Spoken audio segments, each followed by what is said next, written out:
everybody, welcome back to Beyond the Veil Tarot and Astrology. My name is Candice Marie and I am your astrologer. Thanks for joining me for this week's Astro Weather. We're going to get deep into the full moon in Cancer and talk about all of the Pluto aspects that are happening this week. So thanks for joining me. I'm glad to get this video out before the full moon hits. Today's going to be interesting series of conversations. I'm really excited to do this video. I think there's a lot of magic in some of the transits that are happening over the next week. No matter how challenging or painful they may appear, I'm kind of optimistic the more that I started sitting on some of the aspects that are taking place. Those of you guys who are members for my channel, thank you so much for being members, for supporting and making it possible for me to keep doing the videos that I'm doing. If you're interested in checking out my membership options, please do. It makes it possible for me to have more time to film content, create educational videos, and give you guys more on this channel. Don't forget to hit like, share, comment, subscribe, and hit the bell button below so you get alerted when I go live or I have readings on Saturday nights or I put out new content. So I guess the news of the week, the big news of the week, is this impending full moon that we're having in Cancer. Right now the moon is already in Cancer and we've been feeling this build up for the better part of the last couple days. So those of you guys who are new to my channel, this is Astro Weather. We talk about all the most important transits for the week ahead. If you stay tuned to the end of the video, we're going to talk a lot about the aspects from the full moon in Cancer that's taking place on the 17th of January, tomorrow. And I will also give you predictions for each and every one of the 12 signs, how it's going to affect you, along with a tarot card. So those of you guys who've been watching and you put the timestamps, thank you guys so much. I really appreciate it. You make it easy for people to just kind of come in, go directly to their sun or their rising sign and get the insights that they need. Not everybody has an hour to listen to me ramble, but some of you guys enjoy listening to what I have to say. So I appreciate it nevertheless. So the week kicks off with today, January 16th, and this is the Sun-Pluto conjunction. It's been happening all day. It's a very big part of this Venus retrograde that's taking place because these are the same degrees where Mercury is retrograding back over. Venus will also be retrograding back over. It actually makes several conjunctions to Pluto. So it's all kind of tied together in this Mercury-Venus retrograde soup. So these degrees just keep on repeating. But with the Sun conjunct Pluto in Capricorn, what's really being highlighted is this awareness of either issues with power, power struggles, ego issues, ego conflicts, where somebody or something has almost like a chokehold on us, right? And so there's two sides of looking at the Sun-Pluto conjunction. Essentially, the Sun is creativity, it's joy, it's even passion. When we think about it, it's the solar energy. And when it's linked up with Pluto, god of the underworld, it's almost like you're taking, black and white and putting it together and seeing the contrast, right? The Sun really does illuminate kind of the darker aspects of Pluto, but Pluto can also make aspects to the Sun and show us where we may be too fixated on power or goals or being in positions of high authority or control, almost to a point of having a chokehold, right? Or it being ruthless in a way. But where the, I think, shadow of Pluto comes in is it's giving us that opportunity to transform and transmute our goals and really being able to work with contrast, right? So I think a lot of maybe perhaps what this Capricorn season has been peppered with is seeing a lot of what doesn't work, what isn't feeling good, what feels like too much of a power struggle, too much of a challenge, too much upheaval, and how we're changing and transforming our goals as a result of all of these conjunctions to Pluto, changing and transforming our government, changing and transforming our careers, our jobs, our relationships with parents. We see things that have happened in the news recently that's so textbook, and I think we're going to see more as a result of some of these transits that are happening. Certainly big closing chapters with people who have really significant placements in Capricorn. I think of Betty White. We also see lots of news revolving around changes and transformations around generals or people who are in positions of power. I think about the royal, is it Prince Andrew, who just got stripped of some rights and things by the royal family. I mean, these are some of the things that we see with the Sun-Pluto conjunction. it may manifest as more in the days and also weeks ahead. We might find that there's more being illuminated on topics of abuse of power, right? So whether it's like the Maxwell trial, also just recently reading this week, you know, she's, I guess, opting, or they're choosing not to conceal, you know, certain names related to the case. They're going to let that come out. So there's just more that Pluto is getting ready to show us about some of these more Plutonian topics in the world. But I think also with the Sun Pluto, it can talk a lot about staying in our lane and the awareness of where our goals are changing.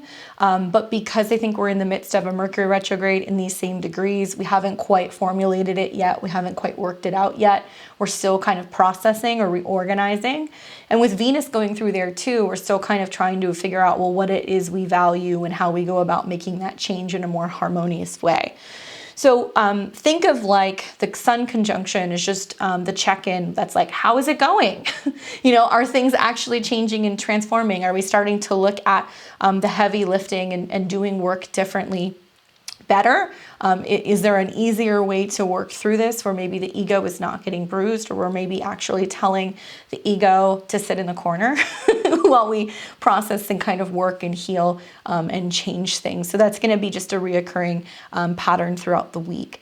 Now today as well, we also see that the moon in Cancer is actually making an opposition to Venus. I like this. I think it's a sweet aspect. I think it helps us reach for more, want more nurturing, want more love. It's kind of like this needy, wanting to connect and wanting to be there, nurturing energy. So that's, I think, the nicer side of some of the transits that are happening today just prior to the full moon.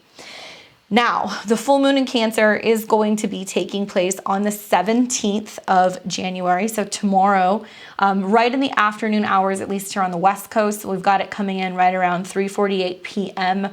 Pacific. So that's going to be 6:48 p.m. Eastern. Obviously, adjust your time accordingly, depending on where you are in the world. My.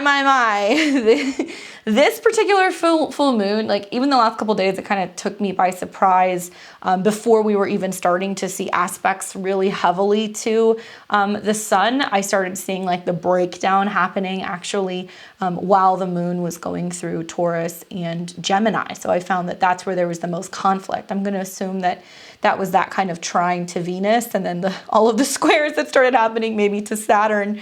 And that's where the breakdown started kind of happening for me. And it made me kind of go, whoa, definitely very much underestimated what's actually being drudged up from this particular period. Some of the muck and the crap and the pain that's being kicked up from Pluto right now is like unreal. So even for somebody like me who's super aware of these energies, like I said, kind of made me take a step back the last couple of days and go like, okay, if I know what's happening in the world and this is my response to this, then like I can only imagine what a lot of other people who have no idea what's going on cosmically are feeling. So it gave me a whole other appreciation, let me tell you.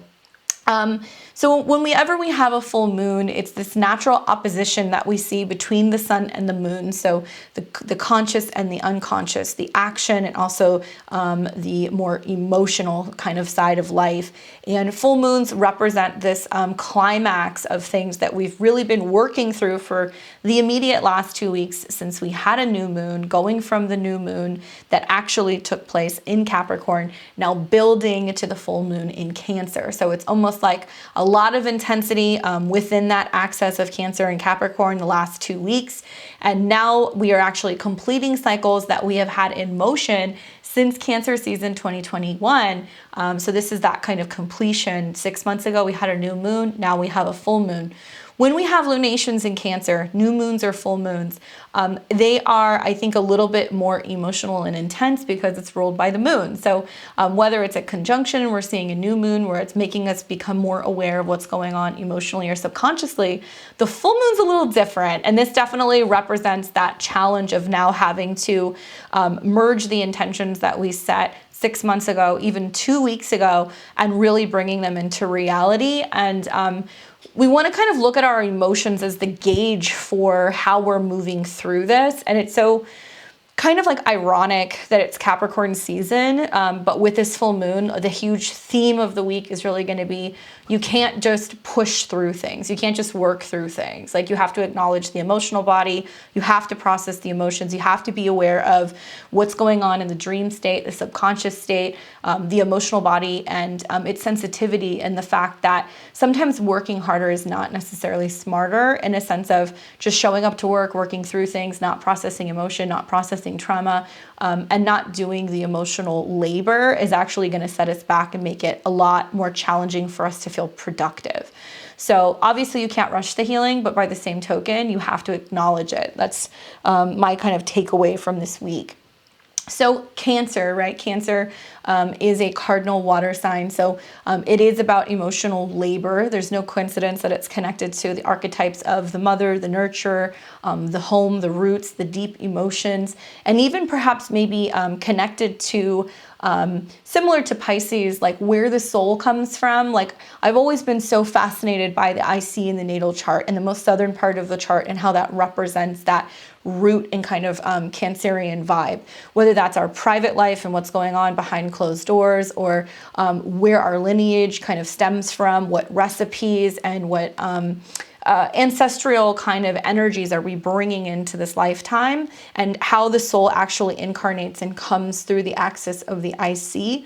I'm super lunar. I have a 4th house stellium, and I'm super familiar with this axis because I have lots of planets that make us aspects between the 10th and the 4th house. So I feel like my life is this constant private life, public life, kind of going back and forth. And I'm realizing that a lot of my experiences through my 4th house actually serve my 10th house, and it helps me come further into my career and be able to kind of teach and heal and work through that archetype, because I'm a Cancer midheaven. So I'm trying to work with more of that lunar energy this year. But when we think of Cancer, we think of clearing, healing, healing waters, womb magic, moon magic, divine connection to the earth and to the roots, right, where we come from. And with Cancer archetypes versus Capricorn, we see like mother and father, interpersonal emotions versus the face that we put on versus what we are out in our career or out in the world, the difference between our status and our private life and also our public life. So at home, we might be mom, we might be sister, we might be homeowner, but who are we out in public, and like, what is our goal? What are we doing out within our 10th house? So within that axis, we have the lowest part of the chart, the Cancer IC, the highest part of the chart, the 10th house, the midheaven, Capricorn, and they need each other, right? And I learned this a lot through my Saturn transit. Like, Saturn moving through my 4th house taught me that unless I was willing to do the 4th house stuff and really build that foundation, it makes it really challenging to be able to totally come into your 10th house. Give me a whole other appreciation for Cancer and 4th house energy. And I see the 4th house as almost being like the foundation that you lay for all of the things that you want to complete and actually do within the 10th house. So I'm always really adamant about, when I talk to clients, how do you want to build your house, right? Do you want to pull up all the floorboards and redo the foundation and lay the cement and make sure that you have all the structural things that you need to really fully support yourself physically and emotionally and spiritually to be able to get to that 10th house goal, right? Otherwise, if you're not, you're just kind of slapping it together and pushing through and like just throwing some popsicle sticks down and using glue sticks and hoping for the best, you're going to reach certain points within the transits from the 4th to the 10th house where there's breakdown, right? And you're going to start to see like, whoa, did I really do that foundational work necessary in order to really come into my truest, highest kind of point of my chart? Just food for thought. So something that we will see within stressful aspects between Cancer and Capricorn, especially because this is a full moon, so that's already pretty intense and it's highlighting both of these areas, but it also involves Pluto.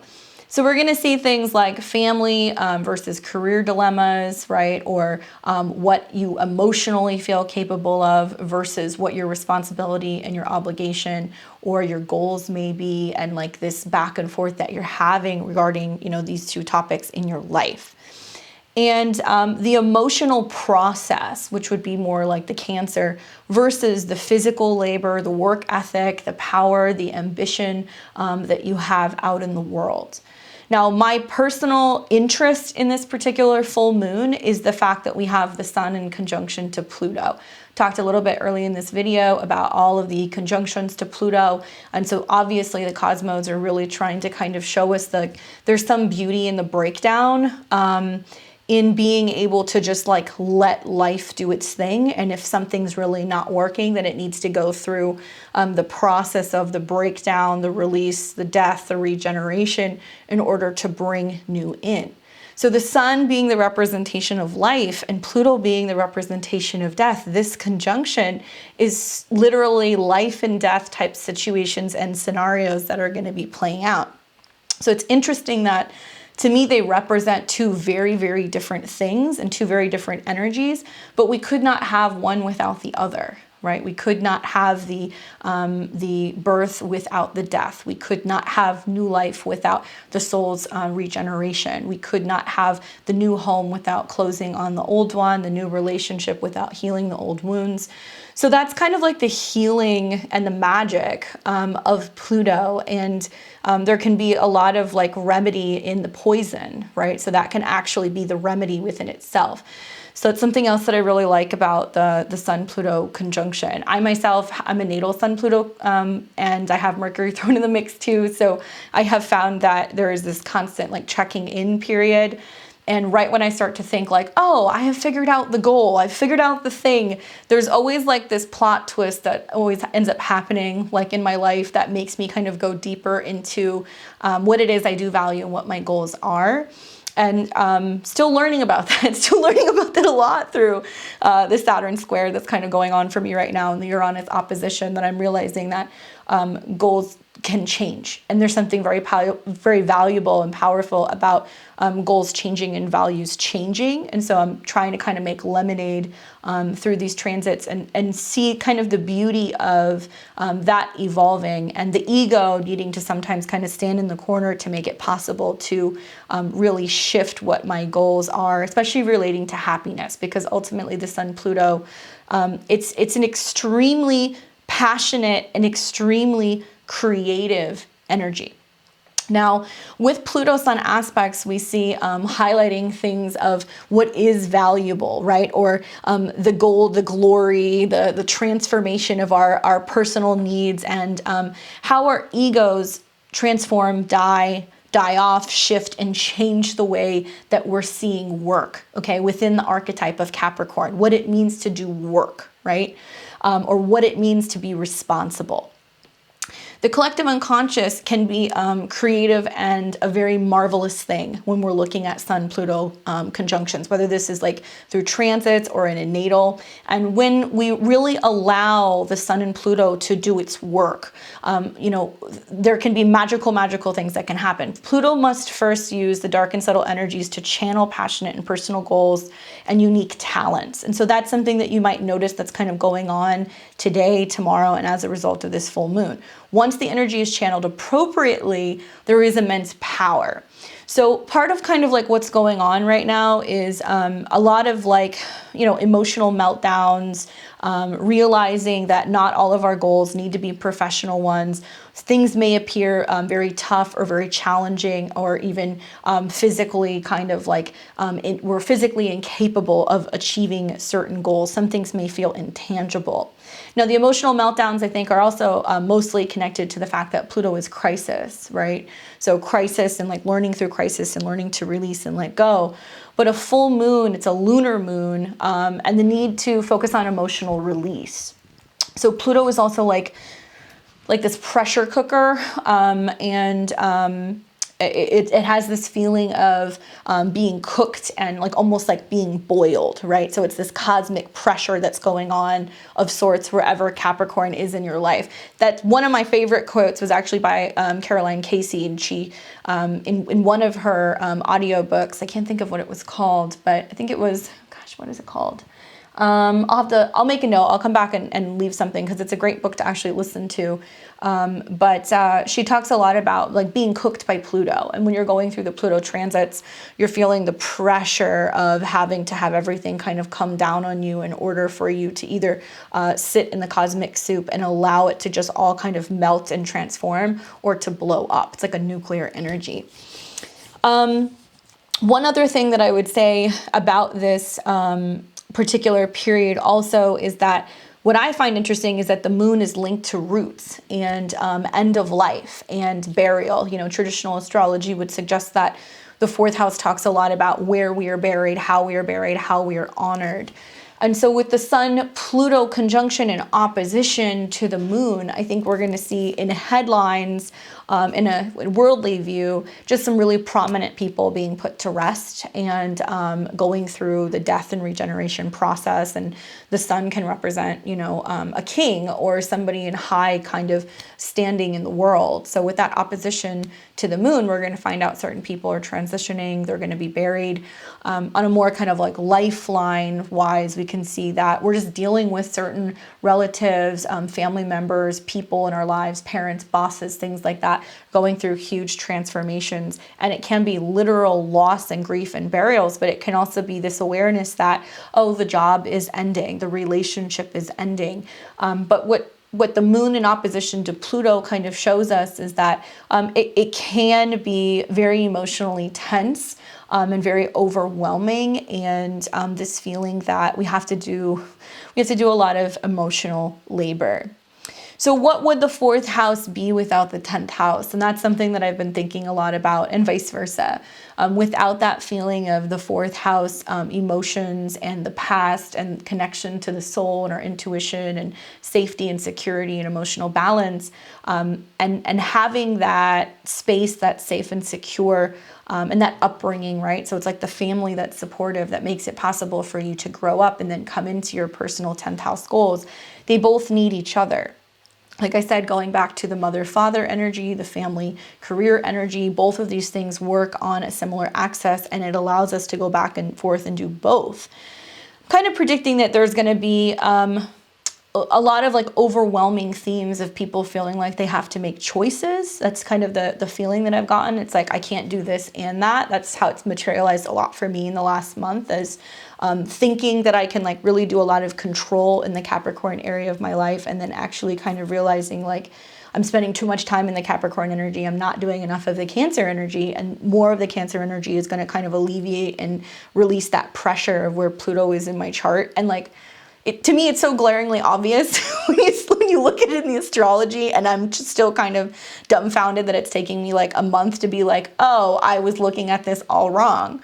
And hopefully that's helpful for you guys, those of you guys who are like astro whizzes and really looking at your transits and your charts. I would say this is not a time period where you can look purely at Capricorn. Don't get lost in all of the transits that are happening in Capricorn. You actually really need to be looking at Cancer. So I think that this full moon in Cancer is going to show that for us, right?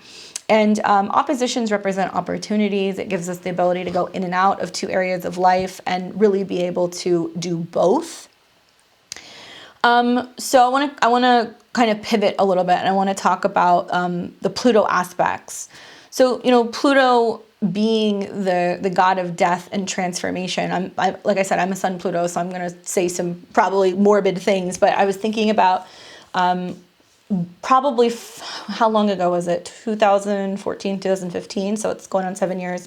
So I went through like a death midwifery program. I went through a whole program to basically become a death midwife and like work with people who were transitioning and dying, and working with them through like the counseling process of people who were like either terminally ill or they just knew that they were passing, and just helping families with the process of like setting up either home burials or being able to just honor people naturally in the ways that they wanted to be honored. I did like shift and segue a little bit away from doing like more of the funeral work and that stuff. Obviously, go way down the rabbit hole, everything from like having to get licensed to like move a body to like doing at-home burials, or like being able to, you know, lay bodies on ice and set all of the joints and anoint all of the points and close everything down. Like we went really deep for a year into all different like spiritual aspects of death, but I think we focused a lot on like the process of the soul actually going through the bardo and the 3-day period that you'll hear a lot about in the Egyptian Book of the Dead, of just the body allowing the soul to kind of leave. And, you know, a lot of cultures will believe it hangs around for a little bit before it actually moves, and that like the light body can be extremely sensitive to the touch. So there's like a lot of spiritual consciousness that happens around the process of what we learned with actually working with the body and like maybe not moving the body from the house too much. Anyway, the more that I started thinking about this, for some reason I was thinking this morning back to kind of like being in that program and being like, you know, I'm interested in it. I'm not spooked by the idea of death. I can have like this very like switch on and off with other people, and like it doesn't always affect me. But I kept asking myself, how am I going to actually react when I'm with somebody and I'm around a body, or I'm around or in a room where somebody is actually transitioning, and how am I going to respond to that? And it was something that like 4 months into the program, I was like, I don't know if I can do this, you know? And listening to my teacher at the time talking about how her interpretation of the process of death was very similar to the process of birth. And anybody who's been around somebody who's like going through labor and there's this whole, I don't know if I can do it, this is too much, I give up, and you just have to keep going through the process. She said it was very similar, and that there comes this point where it's very euphoric and you kind of come to terms with what's happening. Whether that's you're coming to terms with like, hey, life is happening, we got to keep going, you have to keep going through this, you can't stop because it may be a life or death situation for yourself or the baby. That there is this turning point for some people when they're in that process of transitioning, that there is enlightenment and awareness and this realization that it's going to be okay and that you're going home, right? And that wherever you're going is going to be better than where you have been. And almost that the pain of holding on is so much more challenging than actually letting go, right? This is Pluto energy. So I think back to when I was in the room and there was somebody who was transitioning, and I was working with my teacher and working with this family. And she pulled me aside and she said to me, I just want you to be aware, this is what's going to happen. This is what you're going to experience. This is what you're going to see. Don't be alarmed. And she started talking to me about the death rattle. I know, guys, sorry, this is super morbid, but you know, it's Pluto energy. And I was like, what's that? And she said, well, you know, sometimes you'll see it in animals and you'll see it with people. But like right when they're getting ready to give their last breath or whatever, you'll just see like this really intense sigh or this like rattle or this gargle. And it sounds like they're choking when really this is just, you know, they're going through the process of the last breath and the body is actually just releasing the soul. And don't be alarmed because it can be a lot to kind of handle. This full moon is like the death rattle.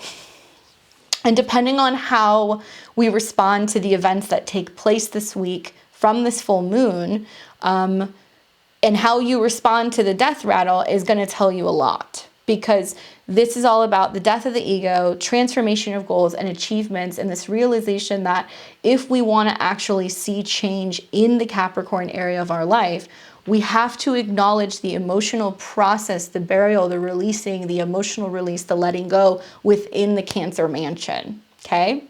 And so you're going to hear the death rattle. It's going to be things like, oh my God, the marriage is over. Oh my God, they don't love me anymore. Oh my God, the job is over. Or, you know, the father passed. Like, these are things that we're definitely going to hear and be faced with this week. Now, Pluto can also talk to us a lot about how we are letting go and releasing and changing our view of death. I am welcoming the South Node into Scorpio later this month. I think that the next 18 months is going to be a huge shift, the way that we look at death, regeneration, the afterlife, what it means to like let go. And I think there's going to be a lot to learn about the process of release and loss and the healing that can actually come from that.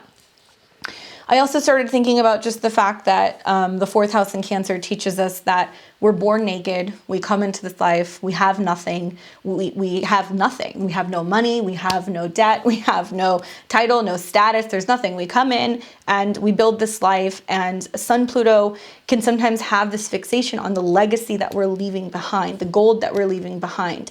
And that we get so fixated on the power, the stardom, the fame, the this, the that, that none of that really matters. when you die, right? Because when you die, you're ashes to ashes, dust to dust, or you're put in a box in the ground, and you can't take all of those things with you, and you can't take all of the accomplishments with you. All you can really take is the memories, which actually in turn get recycled, sent back to the ethers. And maybe you're one of those people who ends up being more famous when you're dead, or better recognized for the work that you did once you're gone. But even that is far and few between. So I think a lot of this is us thinking about what are our goals and what are we working towards? What are we leaving behind? What is our legacy, right? And are our goals actually in alignment with our emotional needs? And that's what I think we're going to be reflecting on a lot. We see a trine during this full moon from the South Node in Scorpio to Neptune. And that is like healing, baptismal waters, clearing away, rinsing away after what's been 2 long years of just things really being drawn out.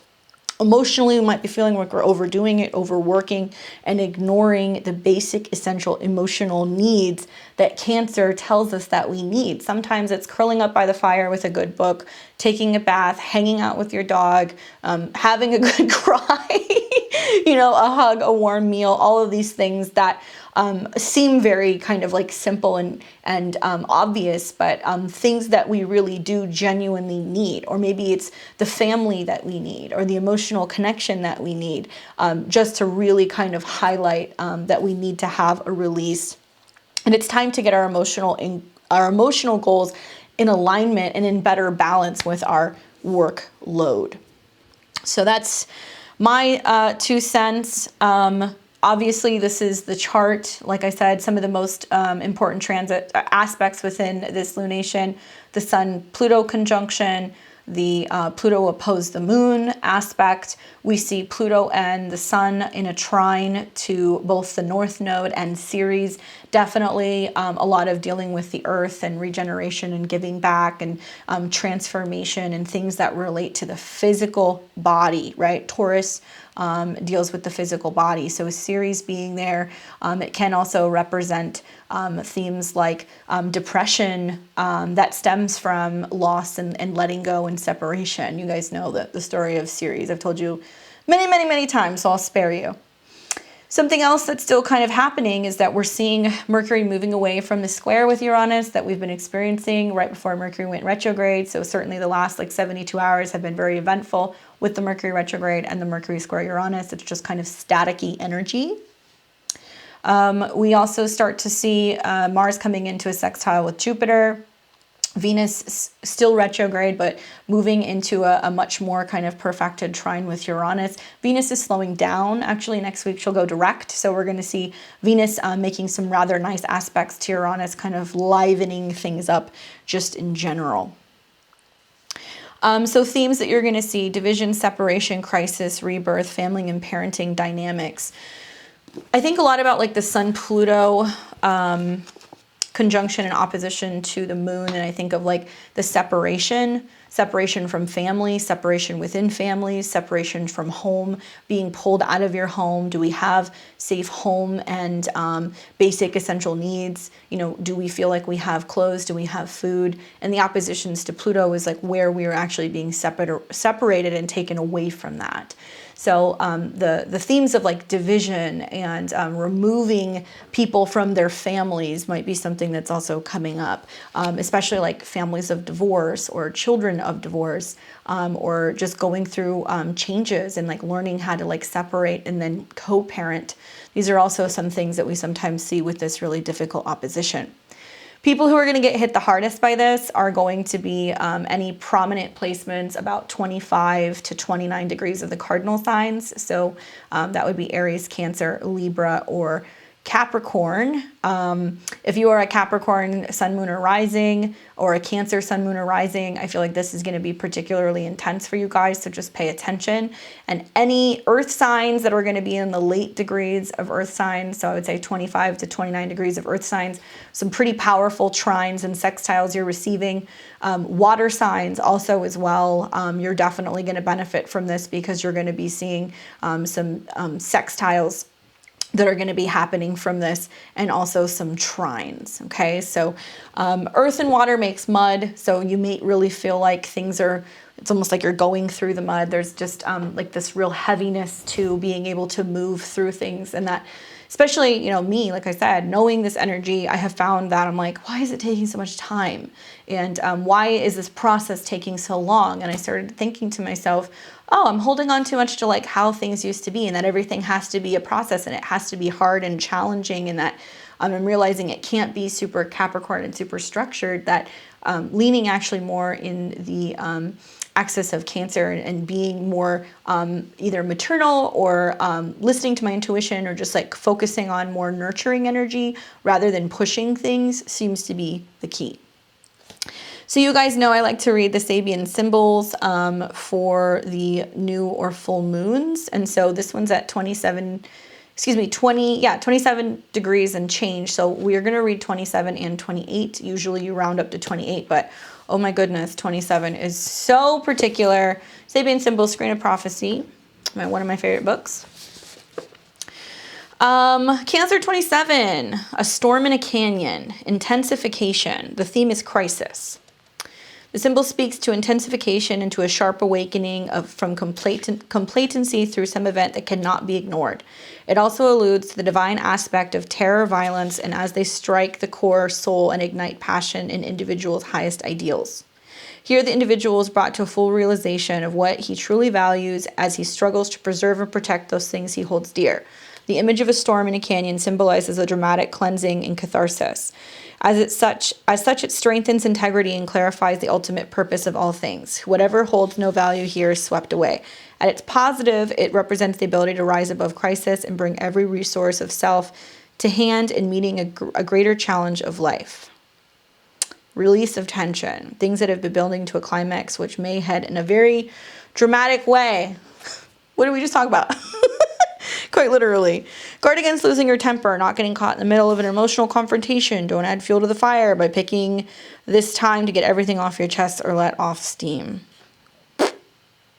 Yeah, that's definitely been this week. Cancer 28, a modern Pocahontas. So the word is, what did that say? Compatibility. The symbol speaks to a cooperation between the old and the new, or the conventional and the experimental. The image of Pocahontas symbolizes self-integration, flexibility, acceptance of ideas, traditions, customs, and others. It alludes to broad-mindedness, the ability to function effectively in more than one world at once. The axis, going back and forth. At its positive, this symbol represents the ability to bring attention to forgotten or neglected values and demonstrate their useful, enhancing present-day living. On the negative, you want to watch for refusal to release the past or foolishly clinging to outworn traditions and the inability to cope with change, right? So the axis is on progress, advancement, bringing things up to date, looking at things from a new perspective. Your advantage lies in recognizing when doing things the way you have always done is probably holding you back and ruining your chances for happiness. By willing to make changes, we move forward. Awesome. I like this. I like both of these. As challenging as they may be, I like both of these because I feel like it's definitely maybe this turning point in some of the retrograde phase for us to kind of realize like, hey, actually, you know what, this is not working. On the flip side, if you've been really kind of going through it and pushing through some of this stuff over the last couple of weeks, this can be the turning point where you're like, okay, you know, I've cleared the decks. Now I'm actually starting to see the changes, changes on the way. All right. So let's go ahead and get into the 19th. Oh, actually, no, we skipped the 18th. My bad.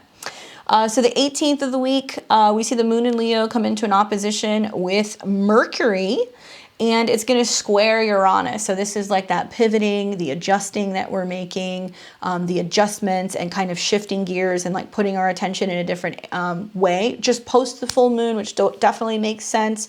On this day, Uranus goes direct in Taurus. Whoa, watch out. When Uranus goes direct, we sometimes have some rumbles and some rolls. I had some clients that were reaching out to me this week. Somebody was telling me about the tsunami warning on the West Coast. Somebody else said something about an underwater volcano. I like live under a rock. I try not to read the news, but things like this seem interesting.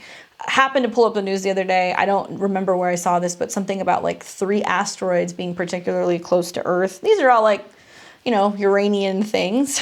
how it could affect the Earth, Taurus. So watch for the twists and turns. Things can get a little bit chaotic when this goes direct. And Mercury has been squaring this degree recently. So innovative, sudden changes in ideas. If you are a Taurus, Sun, Moon, or Rising, especially where between like, let's say 10 and 14 degrees, you're going to feel this. You're going to feel this like wake up. And you might just start noticing that there's just more electric energy and more of like this kind of going against the grain rebelliousness because, well, now it's gaining power. On the 19th of the week, we see the sun enter into Aquarius. So happy birthday to my January Aquarians. Sun is now into the fixed air sign. We're right in the kind of the dead of winter, at least here in the Northern Hemisphere. Definitely going to be a lot of activity going on with the Mercury retrograde and the sun. So that's going to be an interesting thing to watch as well. I kind of welcome the energy in Aquarius, even though I know that this is the beginning of starting to show us where we're really going to be doing our Saturn work over this next month and a half long period. So more on that. We'll talk about that more in terms of like this next week when we start seeing the aspects that are being made. On the 20th, we see the moon in Virgo oppose Jupiter in Pisces. So that's kind of nice, kind of sweet, exciting. It's definitely going to give us a little bit more room for hope and optimism. So I'm liking that aspect, especially before it comes into an opposition with Neptune and a square with Mars. So kind of dreamy, magical, mystical, creative, healing, therapeutic energy that day. On the 21st, we're going to see a grand Earth trine, which I'm loving. The moon in Virgo is going to come into a trine with Venus retrograde in Capricorn and Uranus in Taurus. So Earth trines make things move and happen. Moon trine Uranus is just thinking differently, responding differently, shifting into kind of the static that's happened earlier in the week. And then the moon trine Venus is like really kind of getting down to like goals and details. Venus is really slowing down and she's getting ready to go direct soon as well. So as she's getting ready to do that, we're going to see her become extremely potent and very powerful. Okay. And then last but not least, we see the very beginning on the 22nd of the week where, yes, the Venus retrograde is probably going to be the strongest because it will be in the trine to Uranus and Taurus. The moon in Virgo is also going to then shift. It's going to go into Libra and it's going to start trining the sun and Mercury. But my favorite thing is the sun-Mercury Cazimi is happening on the 22nd. And so this is kind of that aspect that I spoke about. That's the epiphany, the awareness. Mercury stops short of Saturn before we make some hardcore Saturn decisions. Mercury is retrograding back into Capricorn. With the conjunction to the sun is this epiphany, this awareness. It's a very communicative day that'll be on tap. I think that it's going to give us the opportunity and the ability to just relate and kind of share information. And it's a lot of like checking in with like the hive, with like how things are working for other people collectively. So I'm working on a video to talk a little bit about that because I have some interesting kind of things that kind of came to me the other day as I was in the shower about this Mercury retrograde and time and how time I think is changing. And so look forward to that video. I'm gonna be working on that and putting that out for you guys this week. So that's the long and short of it. Look for that on the 22nd as that unexpected conversation, insightful kind of quote, maybe something that pops up on the internet. Maybe a friend calls you and gives you some delightful news, something really positive about learning the power of being able to find peace and harmony and balance with other people, being able to check in with other people and seeing how you can work collectively as a team. All right, so let's go ahead and get into the predictions for each and every one of the 12 signs. I'm going to be talking to you guys about where the full moon is taking place in your chart, what to be expecting, and like I said, going back to all this Pluto energy, I want you guys to think about it like this. Both of these two particular placements in your chart cannot function without each other. They have to function without each other. Where Capricorn and Pluto is the death rattle. It's kind of really not willing to give up power, not willing to change, having a lot of challenges and being able to kind of evolve and learn to kind of let go of something. And when we learn to let go of something and we allow it to just do its natural thing, and sometimes that might be actually dying and decaying and regenerating and returning to the earth, then we have fertile ground to start something new. So where Capricorn is where that struggle is. Where Cancer is it's basically saying, hey, there's intuitive guidance, emotional connections, help, nurturing, healing coming from that part of your chart. So I want you guys to try to think about it like that this week, okay? All right. So working with, this is a new deck. I actually got this for Christmas. Tarot Nefertiti. Should start doing unboxing videos. I've had a couple of companies reach out to me and talk to me about doing that. And I don't know, you guys let me know. What do you think? I'm not really interested in being an influencer. I usually kind of turn that stuff down. But I always get excited to open a new deck, you know? I thought this was an appropriate deck to work with. All of like the Egyptian kind of stuff, it felt like very appropriate with Pluto. So for Aries and Aries rising, also just sidebar, listen for your rising sign and your sun sign, okay? If you don't know that, check out an astrological calculator or book a reading with me. So for Aries and Aries rising, this is a full moon in your 4th house. And full moons in your 4th house can be very emotionally eventful. There can be lots of things changing with the home, the family. And it's going to be in opposition to Pluto and all of these planets in your 10th. So I see this as your emotional load versus your workload. All of the laundry and the things you need to do at home versus all the responsibility and the things that you have out in the world. You might see more intensity revolving around homework, parenting, whether it's you as a parent or your responsibilities, or just emotionally feeling overwhelmed and exhausted, and where you're trying to kind of reconfigure or rework your work or your responsibility out in the world to better support yourself emotionally. Oh, wow. 2 of Cups. Great card. I love these cards. Look at how shiny they are. I'm a sun Pluto. Can you tell? I'm like a crow. anything that's shiny or leopard print. I'm like Carol Baskins. 2 of Cups. Basically, it's like, how can somebody else help you? Right? How can you allow somebody else to help you? You've got Venus, ruler of your 7th and your 2nd in your 10th. To me, this talks a lot about like working with other people and trying to find ways to have other people help and assist you, kind of filling in the gaps and things relating almost to money or resources and values. There can be a sense of people helping you with your home, helping you with your family, helping you with a move, helping you with your kids, accepting help, partnering with a person. This can be partnering with family, partnering and just trying to kind of put your head together with a partner and figure out ways that you guys can kind of better balance things to be able to find the peace and also focus on harmony in relationships. Great card for you. So then we've got Taurus and Taurus rising. This is a full moon happening in your 3rd house. And, you know, a 3rd house full moon in Cancer can kind of have you speaking a little bit more softly or a little bit more sweetly. I think that it can really kind of help you tune into expressing yourself emotionally better. I feel like the 3rd house is a real emphasis in just getting the point across, right? Just making it very simple. It doesn't have to be super complex like the 9th house. So when you see this opposition between the 3rd and the 9th house, it's there can be a shorter, more simple way of kind of expressing your feelings or your emotions rather than feeling like you have to get into all the heady stuff of the 9th house and, you know, talk to people about your beliefs or anything like that.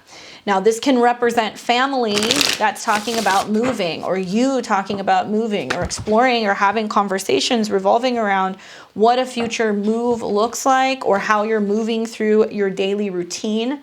I also feel like it could be about you communicating and talking to a sibling about something or an extended family member about something, because, you know, Cancer can be your family. So it can be you talking to a sibling about moving or movement, or maybe they're moving. Lots of communications, phone calls, text messages, emails, things like that, but within your family. So it's about how you're talking to your family or your close kind of knit people, and being able to kind of better plan for the future. You know, your ninth house is kind of telling me that the future is still kind of forming.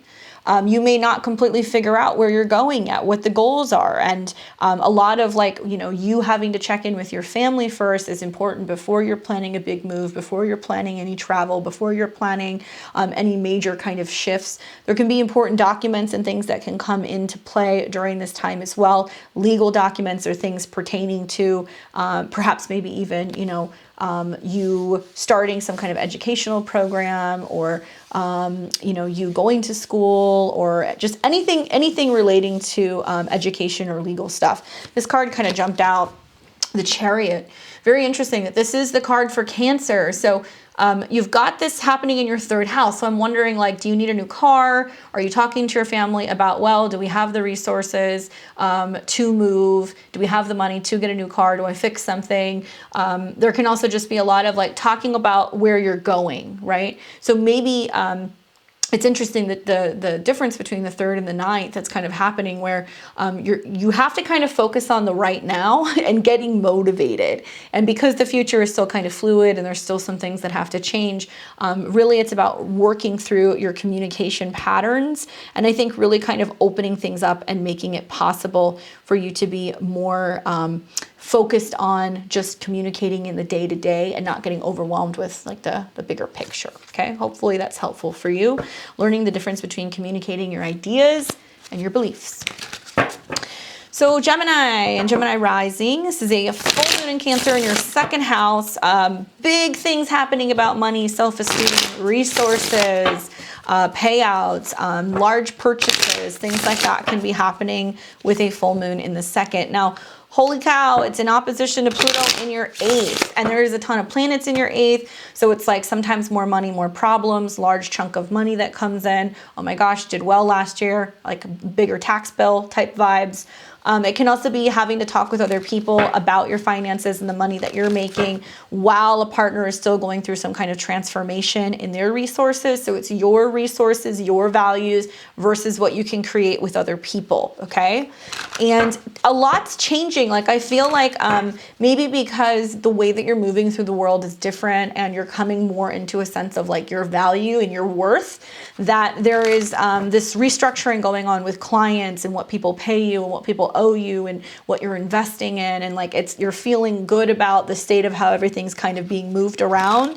Some of you guys might be being paid back for something, or getting a refund for something, or getting a nice tax refund this year. And so it's a lot of talking with your partner or a business partner. What do we do with this money? How do we spend it? And how do we make the most of it? We have the Devil. Cool card, right? The alligator.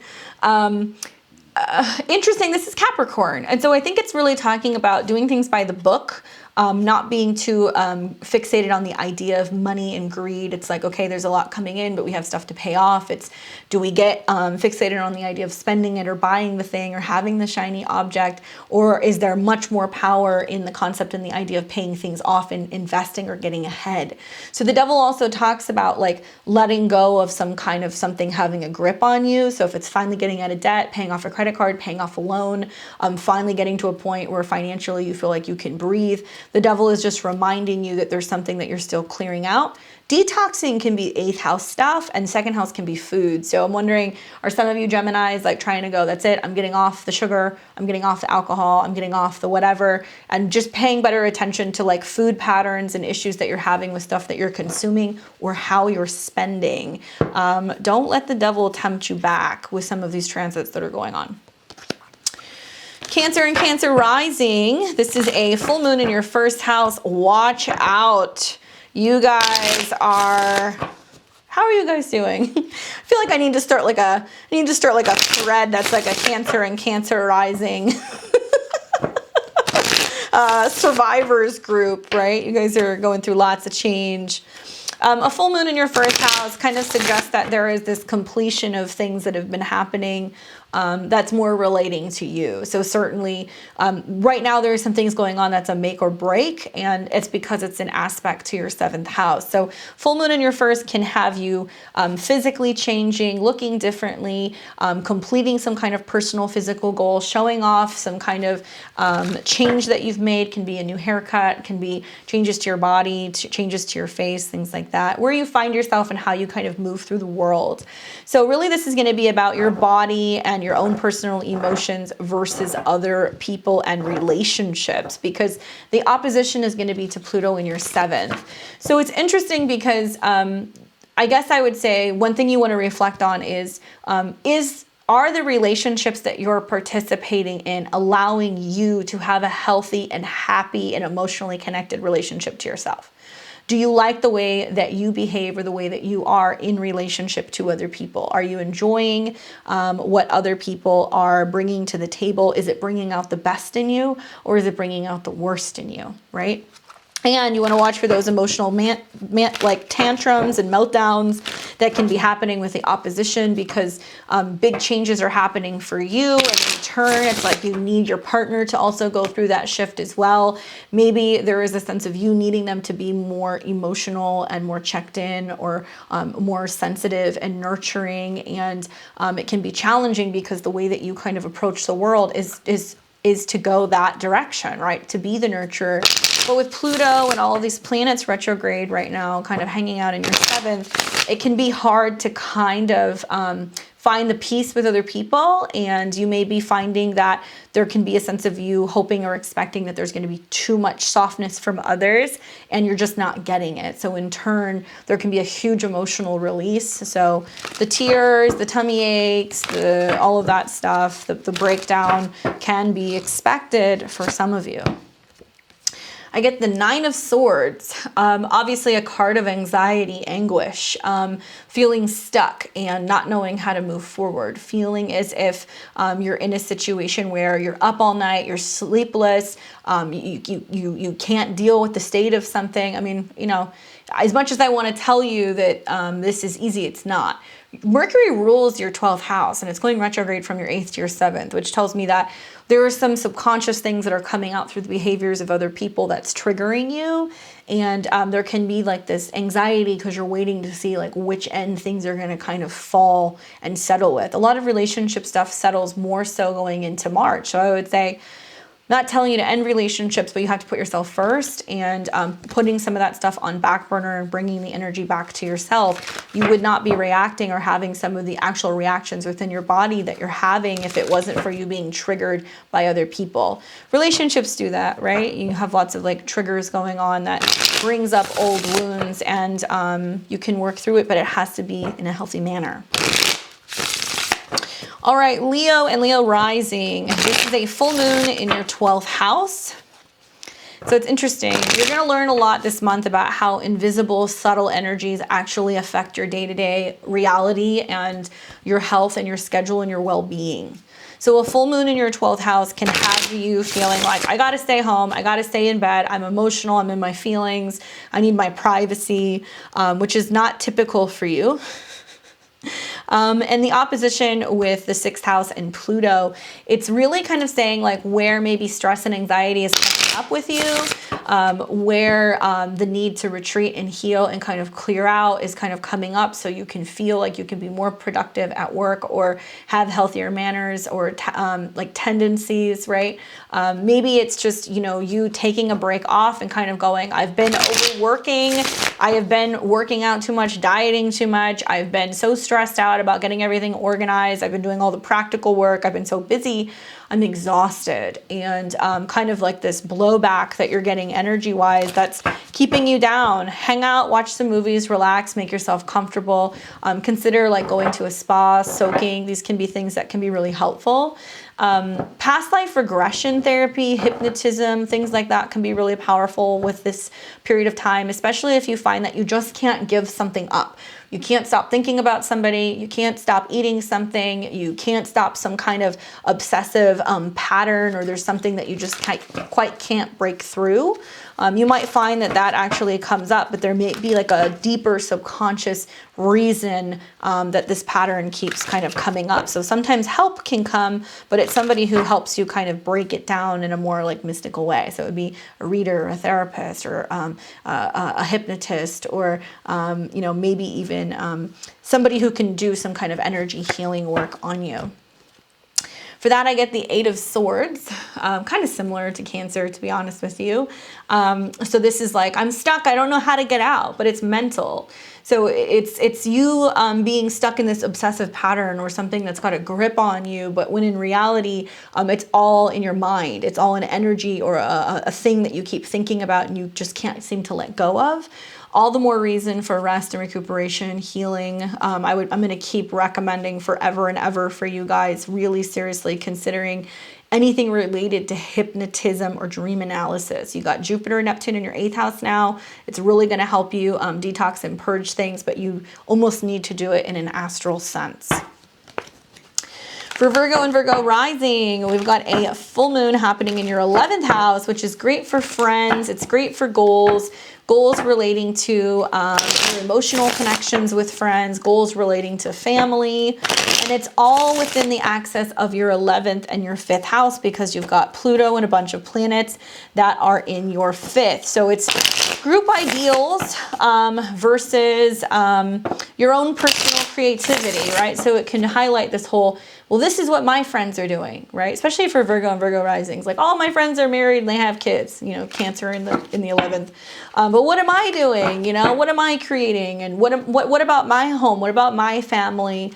And there's like a huge conversation going on for you right now, Virgo, about what you want in your heart space. What is your heart telling you? What is your heart telling you that you need? Where is there, or has there been too much heartbreak that's been holding you back from achieving those dreams? Has there been just a lot of you emotionally having to go through emotional labor pains or creative labor pains of like bringing something full circle?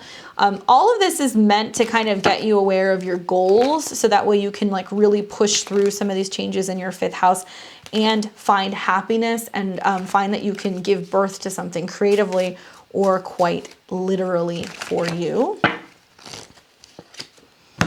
3 of Swords. Oh man, we're on a sword kick. 3 of Swords is heartbreak, right? And so this is the card that's like the broken heart, the breakup, this happened, I never recovered, I don't know, this happened in my childhood, I don't know if I can overcome this, I don't know if I can write this story, I don't know if I can launch this business. Still in the healing process. Very, very accurate, I would say, for Virgo right now. Remember that this is also the process of taking the knives or the swords out of the heart. So it's about kind of the recovery process post-heartbreak. Maybe you're finding that there are things that are coming up that you never dealt with from your childhood or in relation to a younger person. That could be another way that I would look at it. So sending you lots of healing vibes. For Libra and Libra rising, this is a full moon in your 10th house, which is all about your career. This is also about your public image. And you know, Cancer being in your 10th house is interesting because it doesn't always relate necessarily to your career. It can represent you as a parent, or you as a nurturer, or you as a healer, or you and your role within the home or within the family. So that can be something else that can kind of happen for you. Now, with the oppositions to Pluto, it makes me feel like there's career goals and then there is home and family changes. So on one hand, it's like, you know, learning to stay more emotionally connected to what's going on with your career, or going more in the direction of like shifting goals with your title. So the 10th house can be title changes. It was, you know, I was an employee and now I'm a stay-at-home mom, or, you know, I was self-employed, but now I'm selling my business. I was single, now I'm married. So there's something shifting going on there, going deeper into the healer or the nurturer or the mother archetype. And, you know, This is challenging because I think it's bringing up and dredging up a lot of things relating to how you were raised, what your family was like, what happened with your family versus how you're choosing to live your life and doing things a little bit differently. With the Libra axis, everything is backwards. So your whole life is learning to balance both things. So I think for Libra, you've had some experience in this with Saturn in recent years, but now it's really kind of showing you, are you working too hard in things that just should come naturally? Do you need to be listening to your intuition and doing things more naturally rather than feeling like everything has to be structured and routine? Learning not to get emotionally stressed and staying really connected to your intuition in the process. Can be big changes happening for your career or just getting more recognition kind of publicly for some of the work that you're doing. To which I get Temperance. Hello, healer. Learning that everything in its own time, right? Like one thing I'm learning just being a Libra rising is like, you know, like the universe doesn't give a shit about my timeline. It doesn't care about my schedule. It doesn't care about a lot of things. There are things that are kind of coming in that's like, hey, you need to like kind of learn to go with the flow and realize that when everything is making sense emotionally, then there's a little less stress. So Temperance is kind of teaching you to go with the flow, go with just the sequence of things that are happening right now. Things are still kind of shifting and changing. This is also about rebalancing. It can be about rebalancing energy levels, emotional things, actual energy in general, and something relating to healing and being able to bring in some kind of healing aspect. So whether that's you acknowledging that you need more of that, or you just opting to go and bring somebody in to help you with that process. Temperance just tells you to be present with the process, that things are changing for the better. It's alchemy, right? For Scorpio and Scorpio rising, you got a full moon in your 9th house. This is a sister sign, Cancer, for you. And it's a full moon that is in opposition to Pluto in your 3rd. Long-term planning versus right now communication. Scorpio, to me, it seems like it's really important for you to be reflecting on some of the goals that you set last year and giving yourself a pat on the back for really meeting a lot of those goals and making a lot of that stuff happen. Some of you guys might feel like you've come a long way in a year, and some of you guys are also kind of realizing that when you look back at everything that's happened in this last year, it really should, in such a great sense, shift and change the way that you communicate and what you believe in. So a full moon in your 9th house can represent, you know, your emotional goals are changing. Maybe you finally made that shift to a new type of living situation. Maybe you adopted a new belief system. Maybe you won a lawsuit, like whatever that full moon in the 9th is. With its relation to the opposition of Pluto and a bunch of planets in the 3rd, to me, I think I would say to you, to me it seems a little emotionally stressed, and that communication can be extremely challenging right now. And there is a need for you just to give yourself a big old pat on the back for how far you've come. And when you get kind of frazzled in the day-to-day, realize that so much change can be made over a period of time that it's important for you not to lose sight of the bigger picture. And there's a lot of power in your words right now and how you decide to use them. And I just think that, you know, a full moon in a sister sign making aspects to your sun, moon, or rising is also going to be incredibly emotional. You can expect changes involving long-term travel. You know, there can be issues with booking, or there can be kind of mix-ups because of the retrograde. That's something else I would watch for. And communications with family at a distance can be stressful. Watch those vehicles as well, Scorpio, okay? So let's see what the cards have to say for you. The Death card. How appropriate. Here's the thing. You have a lot of planets right now, you know, that have been making aspects to your chart ruler if you're a Scorpio, Scorpio rising.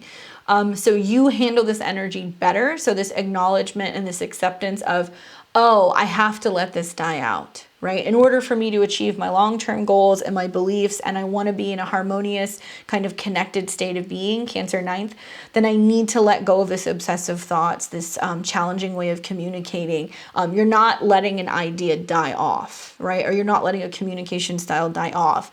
Or this might be talking about you and just the mental process of death and letting go and the fear of losing control of something, and that you're really kind of dealing with that.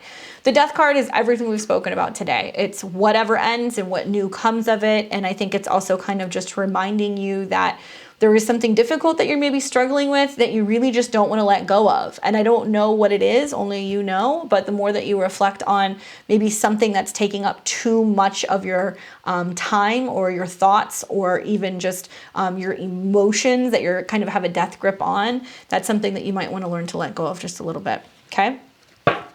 So for Sag and Sag rising, this is a full moon in your 8th house. Spooky, spooky.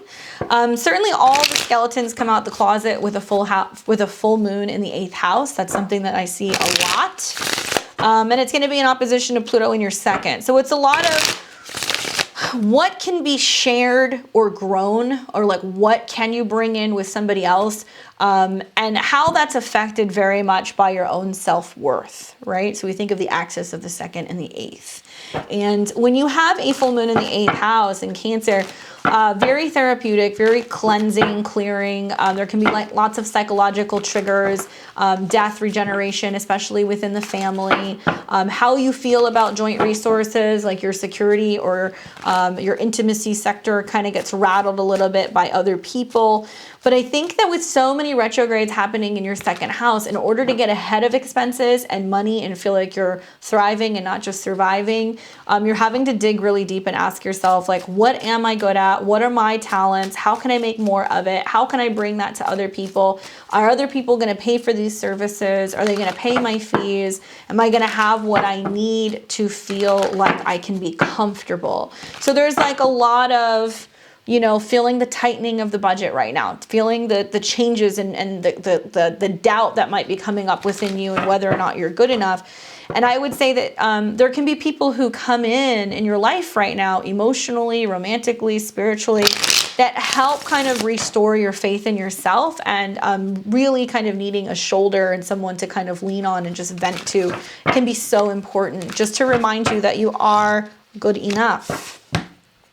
5 of Pentacles. So it's definitely dealing with a stressful financial situation, kind of feeling like the pinch there and being like, what do I do? But I think with the full moon that's happening, you know, in your 8th, it is also an aspect to Neptune in your 4th. It is also an aspect to the South Node that's moving into your 12th. You might be surprised that family steps in and helps in some way, gives you a place to stay, offers you some support, gives you some resources or some connections, or just gives you the emotional support that you need to get through a tough time. 5 of Pentacles can also be about feeling left out in the cold and like quite literally not having enough. So if you're feeling stressed out about a situation financially, do something about it. Don't let it get to a point where you're afraid to look at the bank account or you're afraid to even see if something's going to go through on a credit card. It's like really looking at it and dealing with it instead of living in fear and not wondering or not knowing what's really actually going on there.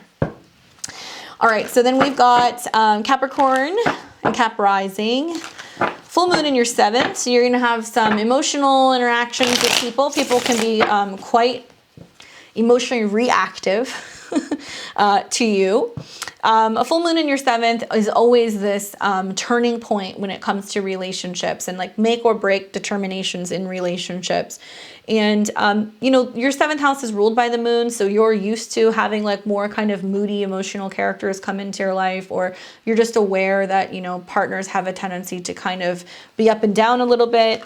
But with this opposition to Pluto and planets in your 1st house, it's personal transformation and what that feels like to you. Is it comfortable? Is it not comfortable? Are you ready to let people in? And whether or not you're going to accept a helping hand, right? Emotionally. Capricorn, I know you can do everything on your own, but I'm sure with the gangbusters of planets going retrograde in your sign, you're realizing just because you can doesn't mean you should. Okay, just because you can doesn't mean you should. You are one of the signs that are learning that you cannot just keep pushing through things, because you'll see the breakdown that you're having, the emotional breakdown, the spiritual crisis, the body feeling sick, lethargic, not being able to be as motivated. And you might be getting really frustrated with just this inability to feel passionate about something. The Sun-Pluto conjunction is going to get you passionate about something, but it's passionate about change, right? It's activating your 8th house ruler, the sun, and where you benefit from being creative, being more self-expressive, being more authentic, being more sexual, just being more open and going, I'm willing to go through the change. Profound physical changes can happen with some of these transits that are happening on your ascendant. I've got clients that are going from 400 pounds to 130 pounds, like no joke. I've got people who are 65 years old and they have never colored their hair or done anything aesthetically with, you know, their looks their whole life, and suddenly they go through a whole revamp and they're coloring their hair and they're getting, you know, all kinds of work done to their body, and they're empowering themselves, and like they feel more attractive and vibrant at 60 something than they did in their 20s. Huge Pluto transformations are happening for you guys. And I think a lot of this is just learning to embrace aging, embrace changing, embrace life and life experience, and not letting time be a determining factor for when you find happiness or when you find success or when you get married or when you enter into partnerships. This is a big thing. Don't let Saturn be your keeper, and allow people to come in and emotionally connect with you, build home, build roots, put roots down, buy houses, start families. And your partner might be saying to you, I need more. I need you to emotionally check in. I need you to care about the future of where we're going, where we're living, the home life, that kind of stuff. 10 of Cups, it's as good as it gets. Long-term financial, long-term, it's 10 of Coins. 10 of Cups is long-term emotional happiness and fulfillment. So this is like the rainbow, the family coming together, the happily ever after, the, oh my God, this is my person, the I'm who I've been looking for all along. It's not another person, it's me. I have to choose me. And when that shift happens, you start to kind of find that other people are reflecting that back at you. The moon, Cancer, it's reflective. So the more that you're doing that, the more that you're going to see that come through a partnership. You can revamp a relationship. You can bring in the right partner. This is complete emotional fulfillment and kind of, I think like cup runneth over type energy. If the Ace of Cups is like, oh, this is nice and it feels good. 10 of Cups is like maxed out heart emojis. Everything's great. Heart busting wide open. Learning to really be in the process of like love and appreciation. For Aquarius and Aquarius rising, this is a full moon happening in your 6th house. And that deals with like cleansing, healing, your daily routine, you know, things pertaining to pets and just your health and the day-to-day. You got an opposition to Pluto in your 12th, so I kind of see this as cleansing versus cleansing and organization versus chaos, right? So if, you know, you want to go through, like you might be kind of feeling this month that you're like, if I don't clean the house, if I don't organize my office, if I don't get my to-do list done, like I'm going to go insane. Like I have so much stuff to do. I'm going to lose it. So I think that there's something really magical about really doing all of the physical third dimensional kind of organization and reorganizing and cleaning, healing work, in order to feel like you've got kind of a little bit more peace and capability behind the scenes.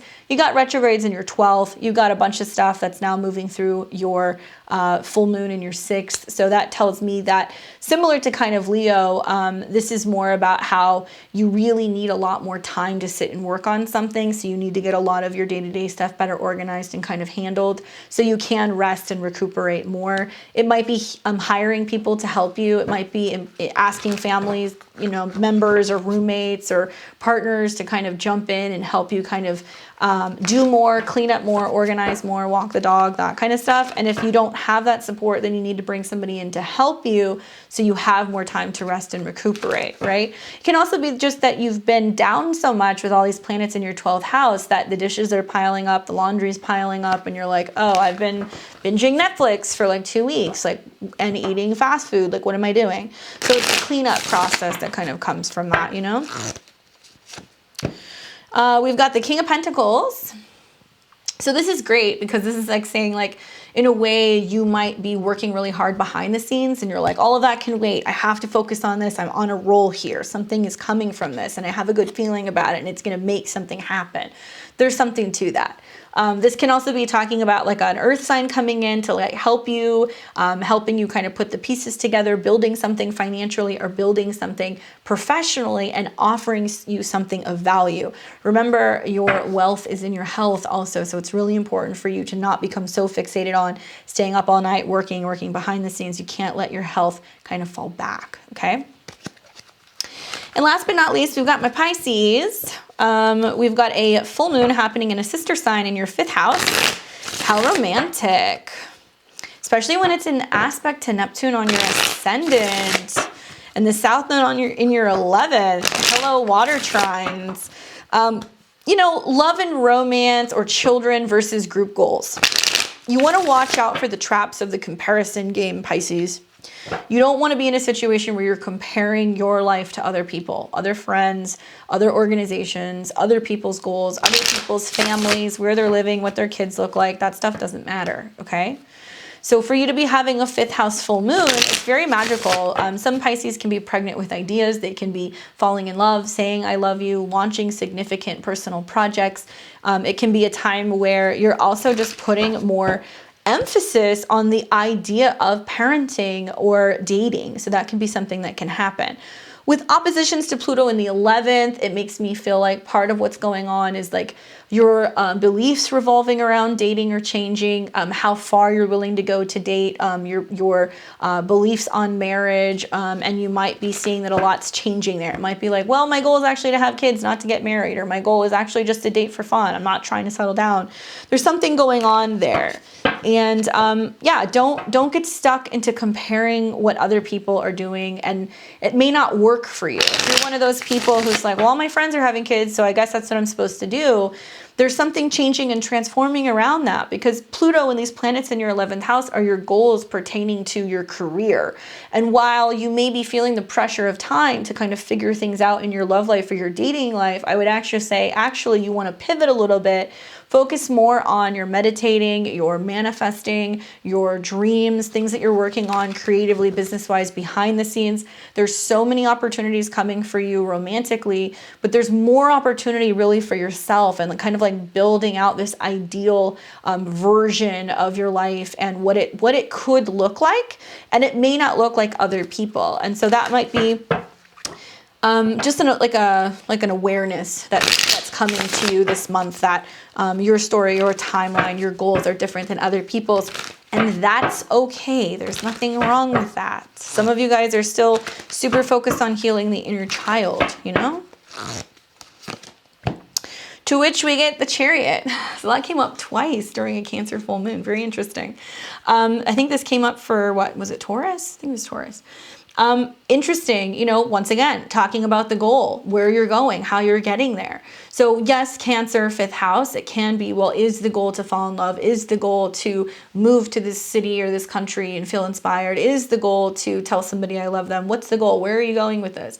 And emotionally learning to pay attention to the natural rhythms of life. Like with the traditional Chariot card, we see the Chariot, it's being guided by the stars. He's got one horse that's white, one horse that's black. They have 2 different directions, 2 different speeds. It represents the conscious and the unconscious. Very much like the Sun, Pluto, Moon stuff we've been talking about. There are goals that are pushing you in one direction and you don't understand why you're behaving a certain way. So you need to kind of rein in those energies and get them on an even keel so you can actually get there in a calm manner rather than reacting and doing things super emotionally. However, I do think that like you and Scorpio may fare a little bit better during this particular full moon, at least from an emotional standpoint. Hopefully that was helpful, guys. I appreciate you listening to my spiel. Hopefully this is a good full moon for you guys. You really benefit from some of the transits that are going on for you this week. Do leave me a comment. Let me know, where is it happening for you? What experiences have you already had with the opposition or the conjunctions to Pluto? I'll be back on Saturday. We're going to be doing live tarot readings Saturday evening. Next week's video, lots to talk about, man. Venus is going direct. Mars moves into Capricorn. More on the Pluto conjunctions, the healing and the pressure cooker, and kind of, you know, Pluto's Hades after party is kind of still going to continue on through this week. And we're going to see also Mercury dropping back into Capricorn as well. So that's going to be something interesting to see happen because it's going back into its conjunction with Pluto. So there's still some plot twists that are going to be coming up in the month ahead. Hopefully this was helpful. I am excited to be seeing you guys in this next week, and I will see all of you very soon. Take care.